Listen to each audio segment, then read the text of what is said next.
English premier ലീഗിൽ കിരീടത്തിളക്കത്തിലേക്ക് തിരിച്ചെത്തിയിരിക്കുകയാണ് Liverpool. ടോട്ടനത്തിനെ 1-5 ഗോളുകൾക്ക് തകർത്താണ് ലിവർപൂൾ ഈ വർഷത്തെ പ്രീമിയർ ലീഗ് കിരീടം ഉറപ്പാക്കിയത്. ഇംഗ്ലീഷ് ലീഗിന്റെ ചരിത്രത്തിൽ ലിവർപൂളിന്റെ 20ാം കിരീടമാണിത്.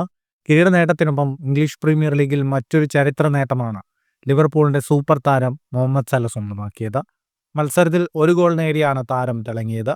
ഈ ഗോളോടെ ഇംഗ്ലീഷ് പ്രീമിയർ ലീഗിൽ ഏറ്റവും കൂടുതൽ ഗോളുകൾ സ്വന്തമാക്കുന്ന വിദേശ താരമെന്ന നേട്ടം സലയുടെ പേരിനൊപ്പമായി.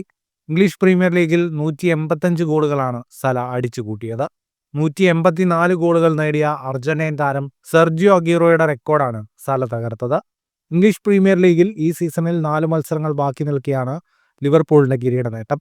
34 മത്സരങ്ങളിൽ നിന്നും 25 വിജയവും 7 സമനിലയും 2 തോൽവിയും അടക്കം 82 പോയിന്റാണ് ലിവർപൂൾ നേടിയത്.